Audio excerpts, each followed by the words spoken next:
ശബരിമലയിൽ നടന്ന സ്വർണ്ണക്കൊള്ളയുടെ തുടർച്ച പോലെയാണ് ഹൈക്കോടതി നിരീക്ഷണത്തിൽ നടന്ന ആഗോള അയ്യപ്പ സംഗമത്തിലുണ്ടായത്.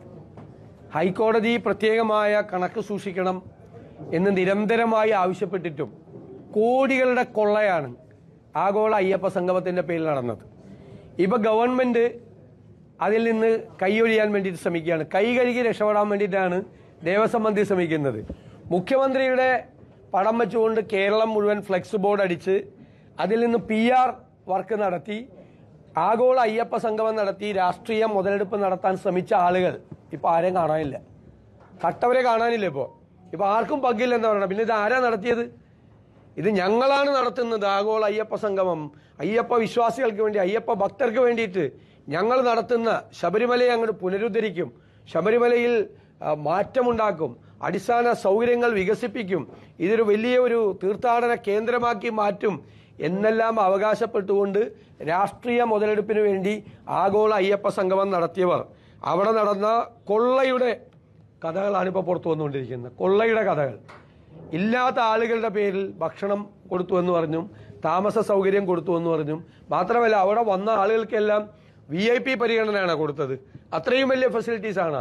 5 സ്റ്റാർ ഹോട്ടലുകളിലാണോ അവരെ താമസിപ്പിച്ചത്? 5 സ്റ്റാർ ഭക്ഷണമാണോ അവിടെ കൊടുത്തത്? അവിടെ നടന്ന പരിപാടി എന്താണ്? അവിടെ ഗാനമേള നടത്തി എന്ന് പറഞ്ഞ് ബില്ല് എഴുതിയെടുത്തിരിക്കുക. എന്നിട്ട് അവസാനം ഗാനമേളക്കാർ പറഞ്ഞ് ഞങ്ങൾ നടത്തിയിട്ടില്ല. ഇതിന്റെ പേരിലൊക്കെ തട്ടിപ്പാണ് നടത്തിയിരിക്കുന്നത്. ദേവസ്വം ബോർഡ് ഗവൺമെന്റിന് പങ്കുണ്ട്. കാരണം സർക്കാരിന്റെ പിന്തുണയോടുകൂടിയാണ് ദേവസ്വം ബോർഡ് അത് നടത്തിയത്. ഈ സർക്കാർ നടത്തിയ പൊളിറ്റിക്കൽ അപ്പോയിന്റ്മെന്റ് ആണ് ദേവസ്വം ബോർഡ് പ്രസിഡന്റും അന്നത്തെ അംഗങ്ങളും എന്ന് പറയുന്നത്. ഇവരെല്ലാവരും കൂടി ചേർന്ന് നടത്തിയതാണ്. പല സ്ഥലത്തും ആള് കുറവായിരുന്നിട്ട് സഹകരണ വകുപ്പിലെ ജീവനക്കാരെയാണ് ദേവസ്വം മന്ത്രി, അദ്ദേഹം സഹകരണ വകുപ്പിന്റെ ചുമതല കൂടിയുണ്ട്, സഹകരണ വകുപ്പിലെ ജീവനക്കാരെ കൂടിയാണ് അവിടെ ഈ കാണികളായിട്ട് കൊണ്ടുപോയി ഇരുത്തി. ഇത് ആളുകൾ വരാതിരുന്നിട്ട്, പലരും സഹകരിക്കാതിരുന്നിട്ട്. അപ്പൊ അതിന്റെ പേരിലും ഇത്രയും വലിയ തട്ടിപ്പ് നടത്തി. കിടക്കയുടെ പേരിൽ വരെ തട്ടിപ്പ് നടത്തി. ഇത് പണ്ട് കൊല്ലത്ത് ഒരു കോർപ്പറേഷൻ പരിപാടി നടത്തിയപ്പോൾ കുതിരയെ കൊണ്ടുവന്നു എന്ന് കണക്കെഴുതി. കുതിരയെ കൊണ്ടുവന്ന വാഹനത്തിന്റെ നമ്പർ എഴുതി. അത് ലോക്കൽ ഫണ്ട് ഓഡിറ്റ് പരിശോധിച്ചപ്പോൾ കുതിരയെ കൊണ്ടുവന്ന വാഹനം മാരുതി കാറായിരുന്നു. മാരുതി കാറിൽ കുതിരയെ കൊണ്ടുവരാൻ പറ്റുമോ? അത്രയും ബിരുദന്മാരാണ് ഇവര്. മാരുതി കാറിൽ കുതിരയെ കൊണ്ടുവന്നെന്ന് പറഞ്ഞ് കണക്കെഴുതി വാഹനത്തിന്റെ കാശെഴുതി മേടിച്ച ആളുകളെ പോലെയാണ് ഇവരിപ്പോ ഇവിടെ ചെയ്തിരിക്കുന്നത്. എല്ലാം പരസ്പര വിരുദ്ധമായിട്ടുള്ള കണക്കുകളാണ്. നിങ്ങൾ ഹൈക്കോടതിയിൽ അവതരിപ്പിച്ച കണക്കിലാണ് ഈ തട്ടിപ്പ് മുഴുവൻ. തിരുവഞ്ചൂർ രാധാകൃഷ്ണൻ MLAക്ക് ബഹുമാനപ്പെട്ട ദേവസ്വം മന്ത്രി നിയമസഭയിൽ കൊടുത്ത കണക്ക് ഇതിനൊക്കെ ന്യായീകരിക്കുന്നതാണ്. അതുമായി പരസ്പര ബന്ധമില്ലാത്ത കണക്കാണ് ഹൈക്കോടതിയിൽ കൊടുത്തത്. ഹൈക്കോടതിയിൽ കൊടുത്ത ഒരു കണക്കും തമ്മിൽ യോജിക്കുന്നില്ല. അയ്യപ്പന്റെ പേരിൽ വേണോ ഈ തട്ടിപ്പ്? എനിക്ക് മുഖ്യമന്ത്രിയോട് ചോദിക്കാനുള്ളതാണ്. അങ്ങായിരുന്നു ഇതിന്റെ മുഴുവൻ ക്രെഡിറ്റ് എടുക്കാൻ വേണ്ടി ശ്രമിച്ചത്. അയ്യപ്പന്റെ ചിത്രത്തെക്കാൾ 3 ഇരട്ടി വലിയ ചിത്രമാണ് അങ്ങയുടെ ചിത്രം ഫ്ലെക്സിൽ മുഴുവൻ കേരളത്തിൽ വെച്ചിരുന്നത്. അയ്യപ്പനെ കാണാനുണ്ടായിരുന്നില്ല ആഗോള അയ്യപ്പ സംഗമത്തിന്റെ ഹോർഡിങ്സിൽ. ശരിക്ക് അത്രയും വലിയ ചിത്രമാണ് മുഖ്യമന്ത്രിയുടെ വെച്ചിരുന്നത്. എന്നിട്ടിപ്പോ എല്ലാവരും ദേവസ്വം മന്ത്രി അടക്കം എല്ലാവരും കൈകഴുകി പോയാൽ ഈ കോടികൾ കൊള്ളയടിച്ചതിന് ആര് ഉത്തരവാദിത്വം പറയും? കോടികളാണ് ആഗോള അയ്യപ്പ സംഗമത്തിന്റെ പേരിൽ കൊള്ളയടിച്ചത്. അതിന് കണക്ക് പറഞ്ഞേ മതിയാവൂ. ആരാണ് അതിന് ഉത്തരവാദിയെങ്കിലും നിയമത്തിന്റെ മുന്നിൽ കൊണ്ടുവന്നേ മതിയാവൂ. ഈ കൊള്ള തുടരുകയാണ്. 2019 കൊള്ള നടത്തി, 2024 കൊള്ള നടത്താൻ ശ്രമിച്ചു. അതിന്റെ തുടർച്ചയായിട്ട് ഇപ്പോ ഇത്രയും വലിയ ഒരു വിഷയമുണ്ടായി കേരളം മുഴുവൻ നിൽക്കുന്ന സമയത്താണ് ഈ ആഗോള അയ്യപ്പ സംഗമത്തിന്റെ പേരിൽ നടത്തിയ തട്ടിപ്പ്. അത് ഗൗരവതരമായി അന്വേഷിക്കണം. സർക്കാരിന് അതിനകത്ത് പൂർണ്ണമായ ഉത്തരവാദിത്വമുണ്ട്. അന്നത്തെ ദേവസ്വം ബോർഡിന് ഉത്തരവാദിത്വമുണ്ട്. ആരും അതിൽ നിന്ന് ഒഴിഞ്ഞു മാറാൻ ശ്രമിക്കേണ്ട. ഇന്നലെ നമുക്കൊരു വേദനാജനകമായ ഒരു കാര്യമാണ്. ഒരു കാർ ആക്സിഡന്റിൽ 10 മാസം മാത്രം പ്രായമുള്ള അൽറീന എന്ന് പറയുന്ന കൊച്ചുകുട്ടി മരണപ്പെട്ടത്. പക്ഷെ ആ കുടുംബം ആ ദുഃഖത്തിൽ, ഏകപുത്രിയുടെ വിയോഗത്തിലും അതിൻ്റെ സങ്കടവും വിഷമവും ഒക്കെ ഒരു കുടുംബത്തിനും താങ്ങാൻ വയ്യാത്തതാണ് ഒരു കൊച്ചു കുഞ്ഞ് ഏകപുത്രി പോകുന്നത്. എങ്കിലും ആ മാതാപിതാക്കൾ ആ സമയത്ത് മസ്തിഷ്ക മരണം സംഭവിച്ച കുട്ടിയുടെ അവയവങ്ങൾ 4 കുഞ്ഞുങ്ങളുടെ ജീവൻ രക്ഷിക്കാൻ വേണ്ടി അത് കൊടുത്തു എന്ന് പറയുന്നത് വളരെ അഭിനന്ദനാർഹമാണ്. ഞാൻ ആ മാതാപിതാക്കളെ പ്രത്യേകമായി അഭിനന്ദിക്കുന്നു. അവരുടെ സങ്കടത്തിൽ പങ്കുചേരുന്നു. അവർ പറഞ്ഞത് ഞങ്ങൾക്ക് ഇനി 4 മക്കൾ കൂടി ഉണ്ടായി എന്നുള്ള ഒരിതാണ്. ഇത് നമ്മുടെ സമൂഹത്തിന് നൽകുന്നത് വലിയൊരു മെസ്സേജാണ്. നമ്മളെല്ലാം സ്വാർത്ഥ ലാഭത്തിന് വേണ്ടി എല്ലാവരും ഓടിക്കൊണ്ടിരിക്കുന്നതിനിടയിൽ, സ്വന്തം കാര്യം മാത്രം നോക്കുന്നതിനിടയിൽ ഏറ്റവും വലിയൊരു ദുഃഖം, ഒരു കുടുംബത്തിൽ ഇതിനേക്കാൾ വലിയൊരു ദുഃഖം വരാനില്ല. ആ ദുഃഖം വന്ന സമയത്ത് പക്വതയോടുകൂടി, മനസാന്നിധ്യത്തോടുകൂടി അത് മറ്റുള്ള കുഞ്ഞുങ്ങൾക്ക് കൂടി പ്രയോജനപ്പെടട്ടെ എന്ന് ആഗ്രഹിച്ചുകൊണ്ട് ആ കുടുംബം എടുത്ത തീരുമാനം നമുക്കെല്ലാവർക്കുമുള്ള, എല്ലാ മനുഷ്യർക്കുമുള്ള ഒരു സന്ദേശമാണ് എന്ന് ഞാൻ പ്രത്യേകം പരാമർശിക്കാൻ ആഗ്രഹിക്കുന്നു. റിപ്പോർട്ടുമായി ബന്ധപ്പെട്ട് നടക്കുന്ന കാര്യങ്ങളൊക്കെ വ്യാജ പ്രചരണമാണ് നടക്കുന്നത്, ഖേദകരം എന്നുള്ളതാണ്. എല്ലാ കാര്യത്തെക്കുറിച്ചും പറയുന്നുണ്ട്. ഗസ്റ്റ് ഹൗസ് നവീകരണവുമായി ബന്ധപ്പെട്ട സംഭവത്തിൽ മുഖ്യമന്ത്രിക്ക് കട്ടിൽ വാങ്ങാനല്ല പണം അനുവദിച്ച് എന്നൊക്കെയുള്ള കാര്യങ്ങൾ പറയുന്നത്. നന്ദഗോവിന്ദ ബജറ്റ് ഏൽപ്പിക്കാൻ വേണ്ടി തീരുമാനിച്ചിരുന്നു, പിന്നീട് അവർക്ക് സമയമില്ലാത്തതുകൊണ്ട് മാറ്റുകയായിരുന്നു എന്നൊക്കെ വിശദീകരിച്ചുകൊണ്ടുള്ള ഒരു വാർത്താക്കുറിപ്പ് വന്നിട്ടുണ്ട്. തെറ്റായ പ്രചരണമാണ് ദേവസ്വം ബോർഡ് പറയുന്നത്. ദേവസ്വം ബോർഡിന് കൃത്യമായ കണക്ക് ഹൈക്കോടതി കൊടുക്കാൻ പറ്റുമോ? മന്ത്രി നിയമസഭയിൽ പറഞ്ഞ കണക്കും ദേവസ്വം ബോർഡ് ഹൈക്കോടതിയിൽ പറഞ്ഞ കണക്കും തമ്മിൽ അന്തരമുണ്ട്. ഹൈക്കോടതിയാണ് പറഞ്ഞത് ഇതൊന്നും യോജിക്കുന്നില്ല. ഹൈക്കോടതിയാണ്, നമ്മളാരും അല്ല, ഹൈക്കോടതിയുടെ അഭിപ്രായമാണ്. ഹൈക്കോടതി കണക്കുകളിൽ, വരവ് ചെലവ് കണക്കുകളിൽ വൻ പൊരുത്തക്കേടെന്ന് ഹൈക്കോടതി. നിർമ്മാണ പ്രവർത്തനങ്ങൾക്ക് കരാർ നൽകിയത് ടെൻഡർ നടപടികൾ പാലിക്കാതെ. വീട്ടിലെ പരിപാടിയൊന്നും അല്ലല്ലോ, നമ്മുടെ വീട്ടിലെ കല്യാണമൊന്നും നടത്തിയതല്ലോ, പബ്ലിക് ഫണ്ട് കൊണ്ട് ചെയ്ത കാര്യമാണ്. പബ്ലിക് ഫണ്ട് കൊണ്ട് ചെയ്യുമ്പോൾ അതിന് ചില നടപടിക്രമങ്ങളുണ്ട്. ടെൻഡർ നടപടിയില്ലാതെ ഇഷ്ടക്കാർക്ക് പന്തൽ പണിയാൻ കൊടുത്തു. നമ്മുടെ വീട്ടിലെ കല്യാണമാണെങ്കിൽ നമുക്ക് ഇഷ്ടമുള്ളവർക്ക് കൊടുക്കാം, ടെൻഡറൊന്നും വെക്കണ്ട, നാട്ടുകാരുടെ പൈസ അല്ലേ. ബില്ലും സാധനങ്ങളും തമ്മിൽ പൊരുത്തക്കേട്. പരിപാടിക്ക് എത്തിയവർക്ക് പ്രസാദം നൽകിയതിന് കണക്കില്ല. 150 കിടക്കകൾ വാങ്ങിയതിൽ 50 എണ്ണം കാണാനില്ല. ദേവസ്വം ബോർഡിൽ നിന്നും എടുത്ത 2 കോടി തിരിച്ചടച്ചില്ല.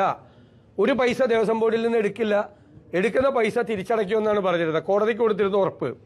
ക്രമക്കേടുകൾ പ്രഥമ ദൃഷ്ട്യാ ഗുരുതരമായ സാമ്പത്തിക അച്ചടക്കമില്ലായ്മയാണെന്ന് കോടതി. GST ഇനത്തിലും പ്രശ്നം. ഇൻപുട്ട് ക്രെഡിറ്റിന് ബോർഡിന് അർഹതയുള്ളത് 1.07 കോടിക്ക്. റിട്ടേണിൽ കാണിച്ചിരിക്കുന്നത് 45.76 ലക്ഷം മാത്രം. 61 ലക്ഷത്തോളം രൂപ ബോർഡിന്റെ ഫണ്ടിലേക്ക് വകയിരുത്തിയിട്ടുണ്ടോ എന്നത് വ്യക്തതയില്ല.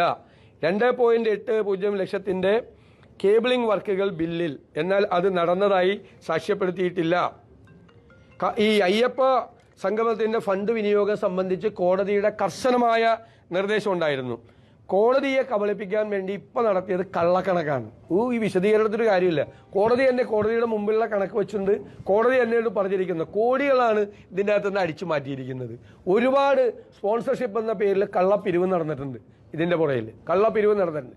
അയ്യപ്പന്റെ ആഗോള സംഗമം എന്ന് പറയുമ്പോൾ ഭക്തരായിട്ടുള്ള ആളുകളൊക്കെ പലരും ലക്ഷങ്ങളും കോടികളും ഒക്കെ കൊടുക്കും. അതിന്റെ ഒന്നും കണക്കില്ല. പൈസ കളക്ട് ചെയ്തതിന്റെ കണക്കില്ല, സ്പോൺസർഷിപ്പിന്റെ കണക്കില്ല, സാധനങ്ങൾ വാങ്ങിച്ചതിന്റെ കണക്കില്ല. 4000 പേർക്ക് പ്രഭാത ഭക്ഷണം, 5000 പേർക്ക് ഉച്ചഭക്ഷണം, 3000 പേർക്ക് രാത്രി ഭക്ഷണം എന്നൊക്കെ പറഞ്ഞിരിക്കുകയാണ്. അത്രയും പേരൊന്നും ഈ പരിപാടി പങ്കെടുത്തിട്ടില്ല. അവിടെ മാധ്യമ പ്രവർത്തകരോട് ചോദിച്ചാൽ അറിയാലോ. അല്ലല്ല, അദ്ദേഹത്തിന് അതിനകത്ത് ഉത്തരവാദിത്തമില്ലല്ലോ. അദ്ദേഹം അതിന് ശേഷം വന്ന ബോർഡ് പ്രസിഡന്റ് അല്ലേ. അതിന് മുമ്പുണ്ടായിരുന്നവരാണല്ലോ ഇത് നടത്തിയത്.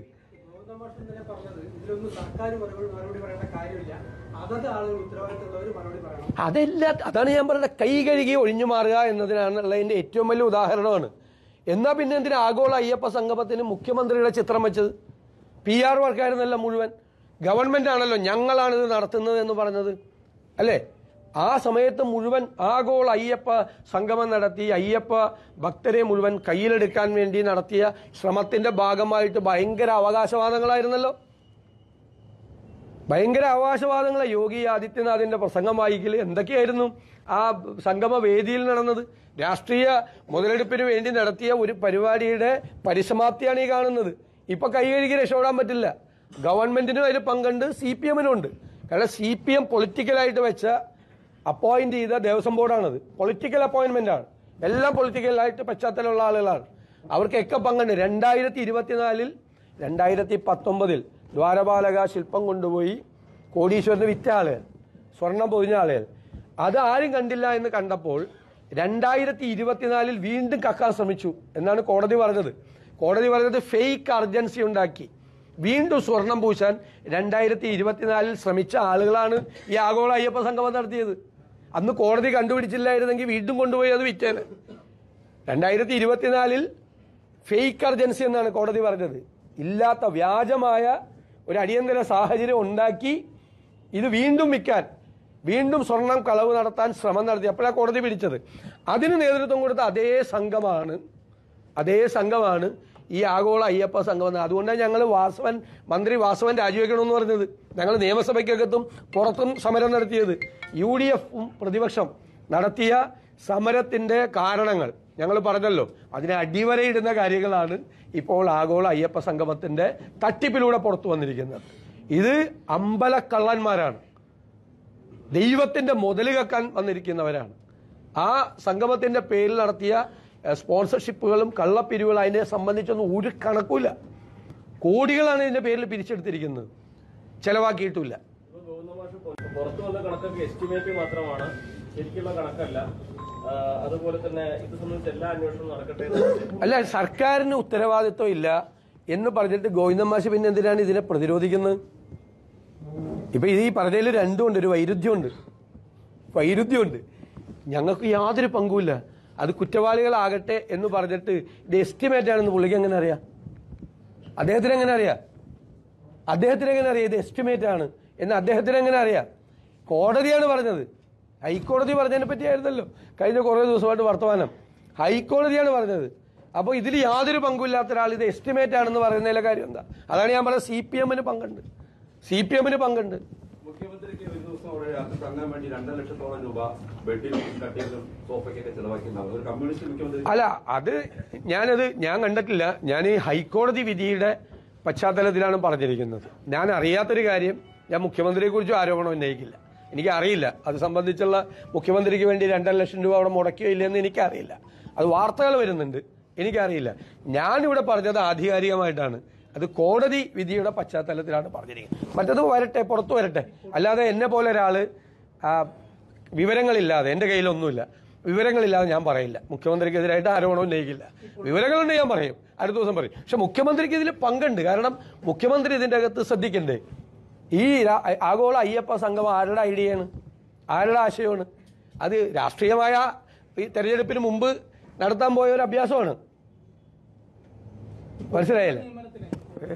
സർക്കാർ റെസ്പോൺസിബിൾ ആണെങ്കിൽ കുടിമര കൈമാറ്റം വാജീവാന ഇടപാടിലൊക്കെ അന്നത്തെ ദേവസ്വം ബോർഡിനും അന്നത്തെ UDFിന്റെ നിയമനത്തിനും ബാധിച്ചില്ലേ? അന്നത്തെ ഹൈക്കോടതി കേൾപ്പിച്ചുതരാം. അന്നത്തെ ഹൈക്കോടതിയാണ് ഈ കാര്യത്തിന് ഹൈക്കോടതിയുടെ നിർദ്ദേശത്തോടു കൂടിയാണ്. സ്വർണം കട്ടപ്പോൾ ഹൈക്കോടതി അറിഞ്ഞിട്ടില്ല, ദേവസ്വം മാനുവൽ പോലും ഇല്ല. മറ്റത് കൊടിമരം ശരിയാക്കാൻ വേണ്ടി പറഞ്ഞത് ഹൈക്കോടതിയുടെ അനുമതിയോടുകൂടിയാണ്. ഹൈക്കോടതി എന്നിട്ട് അഡ്വക്കേറ്റ് കമ്മീഷണറെ വെച്ചു. അഡ്വക്കേറ്റ് കമ്മീഷണറുടെ സാന്നിധ്യത്തിലാണ് എല്ലാ കാര്യം നടന്നത്. ഹൈക്കോടതി വെച്ച അഡ്വക്കേറ്റ് കമ്മീഷണർ ഹൈക്കോടതിക്ക് റിപ്പോർട്ട് കൊടുത്തു. ആ റിപ്പോർട്ടിനെ അഭിനന്ദിച്ചു. ഹൈക്കോടതി അവിടെ നടന്ന കാര്യങ്ങളെയും, ദേവസ്വം ബെഞ്ചാണ് അന്നത്തെ, അവിടെ നടന്ന കാര്യങ്ങളെയും ഈ ഹൈക്കോടതി വെച്ച അഡ്വക്കേറ്റ് കമ്മീഷനെയും അനുമോദിച്ചുകൊണ്ടുള്ള ജഡ്ജ്മെന്റ് ഉണ്ട് ഹൈക്കോടതിയുടെ, കൃത്യമായിട്ടുണ്ട്. ഉണ്ട്, അതിട്ടോട്ടെ.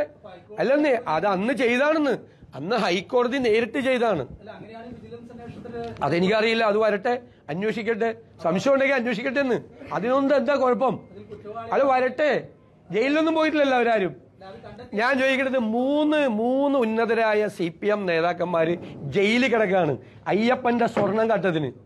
അയ്യപ്പന്റെ ശ്രീകോവിലിന്റെ മുന്നിലുള്ള ദ്വാരപാലക ശില്പം കൊണ്ടുപോയി ഒരു കോടീശ്വരന് വിറ്റ് കോടികൾ കൈക്കലാക്കിയ 3 CPM നേതാക്കൾ ജയിലിൽ കിടക്കുക. അവർക്കെതിരെ ഒരു അച്ചടക്ക നടപടി പോലും എടുക്കാത്ത പാർട്ടിയാണ് CPM. ഒരു അവകാശവാദവും വേണ്ട. രക്തസാക്ഷി ഫണ്ട് കട്ടുവെന്ന് ചൂണ്ടിക്കാണിച്ച പാർട്ടി ജില്ലാ കമ്മിറ്റി അംഗത്തിനെതിരെ നടപടിയെടുത്ത്, കളവ് ചൂണ്ടിക്കാണിച്ച ആളെ കട്ടവര് ജയിലിൽ കിടക്കുകയാണ്. അവർക്കെതിരായി ഒരു നടപടി എടുത്തില്ല. ഹൈക്കോടതിയാണ് പറഞ്ഞത്, മനോഹരമായ ദ്വാരപാലക ശില്പം കൊണ്ടുപോയി ഒരു കോടീശ്വരന് വിറ്റിട്ട് വ്യാജം ഒരെണ്ണം ചെമ്പിലുണ്ടാക്കിയിട്ട് അതുമ്പോ സ്വർണം പൂശി അവിടെ കൊണ്ട് വെച്ചിരിക്കുക. അത്രയും വലിയ മോഷണമാണ് ശബരിമലയിൽ നടന്നത്. എന്നിട്ടും നിർത്തിയിട്ടില്ല. എന്നിട്ട് ആഗോള അയ്യപ്പ സംഗമം എന്നുള്ളതിന്റെ പേരിൽ അതിലടിച്ചു മാറ്റും. അപ്പിയന്മാര് എന്തുമാത്രം ചെയ്തു കാണും അവിടെ? അതിന് മറുപടി പറയണം. അല്ലാതെ കോടതിയാണ്. കാരണം ഹൈക്കോടതിക്ക് ദേവസ്വം ഈ ശബരിമലയിലെ കാര്യത്തിൽ ഒരു നിയന്ത്രണമുണ്ട്, സെപ്പറേറ്റ് ബെഞ്ചുണ്ട്. അപ്പം അവർ പറഞ്ഞല്ലോ ക്രമക്കേടില്ലെന്ന് പറയുമ്പോൾ ഞാൻ അതുകൊണ്ട് ഹൈക്കോടതി അന്വേഷിക്കണമെന്നല്ല പറഞ്ഞത്. അത് ആ വാർത്ത അങ്ങനെ വന്ന് ഹൈക്കോടതി അന്വേഷണത്തിനുള്ള നടപടി സ്വീകരിക്കണമെന്നാണ്. കോടതി തന്നെയാണ് ഉത്തരവിടേണ്ടത്. ചെയ്യുമായിരിക്കും ചെയ്തു.